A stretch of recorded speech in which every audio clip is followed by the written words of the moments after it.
Matthew Schmidt is Director of International Affairs at the University of New Haven. He's with us this hour from Washington. Thanks for taking the time, Matt. Good to see you. My pleasure. So overall, here's what most consider to be, I guess, good news from all of this. But we have no indication that this was the result of a deliberate attack. And we have no indication that Russia military actions against NATO. That seems to be stating the obvious in a way, because why would Russia consider expanding their front lines of war, which it is already losing so badly? Well, I think there would be a reason. I think that it's possible at least to consider that this is a kind of a deliberate neglect on the part of Russian military planners to sort of, launch a missile and expect that it's got a decent chance of crossing the border in order to create a kind of probe, right, to test NATO's political response. I don't know if this happened, but I think we need to consider it, especially given that Zelensky has come out and said, hey, my military told me that they've got strong evidence this was in fact a Russian missile and not a stray Ukrainian one, and he's asked to be part of the investigation. I think we have to pay attention to that. But among the rest of NATO, there doesn't seem to be any disagreement over who is ultimately responsible, regardless of where, how and why the missile was fired. They say the Ukrainians are not the ones to blame. Here we go, listen to this.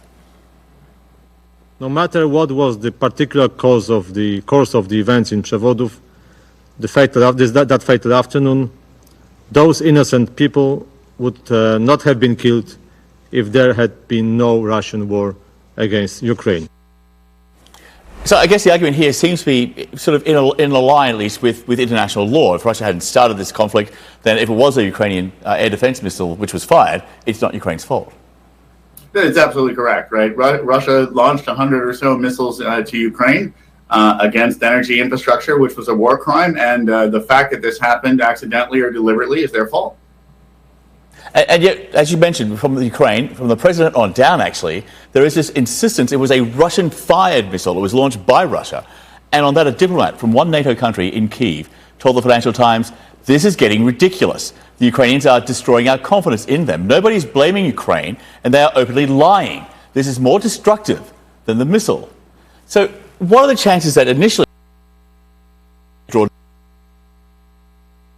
some kind of no-fly zone, but with these new details, they're now struggling to walk everything back? I think it's unlikely that Zelensky's logic is moving in that kind of direction because it is extremely risky.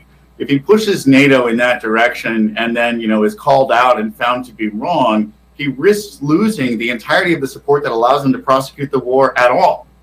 It's much more likely that Russia is probing NATO to see what kind of response they're going to have politically and if they might sort of break it apart in terms of policy to push Ukraine to negotiate sooner than they want to. I just don't think that Zelensky is dumb enough to risk everything he has with this kind of stunt. Okay, that then gets us to the former Russian president, former Russian Prime Minister Dmitry Medvedev, who tweeted this. The incident with the Ukrainian alleged missile strike on a Polish farm proves just one thing. Waging a hybrid war against Russia, the West moves closer to the world. From the West has been quite the opposite. It's been to try and de-escalate this. How quickly and how easily could this incident have triggered a major escalation? I don't think the risk of a major escalation is that great because Poland and NATO have an opportunity to decide how they're going to respond, right? And in any case, this is a kind of an attack where they're going to step back. They're going to want to downplay it. Even if they have evidence in their hands that it is a Russian missile, right? They have no good reason to come out and show that because they have no reason to escalate. That plays into Putin's hand in terms of his propaganda, and it hurts Ukraine. So they're gonna hold their powder dry as long as possible. Very quickly, wrap this all together. How does this work out? How does this end? I think the thing to keep your eye on right now is the larger missile attack, which was targeting, infrastructure in Ukraine, civilian infrastructure, and that what Putin is doing is he's really using the Ukrainian population, the civilian population, as a pressure point. He's trying to make the pain in that population so bad, especially in winter now, that Zelensky may step up to that negotiating table. He's trying to create a refugee crisis in the rest of Europe that they may push Zelensky to that negotiating table, right? That's Putin's entire strategy right now, is to use the Ukrainian population as a weapon, really. And I think we need to keep our eye on that, because that's the real context within which this is all taking place. Matthew, thanks so much. We appreciate it. My pleasure.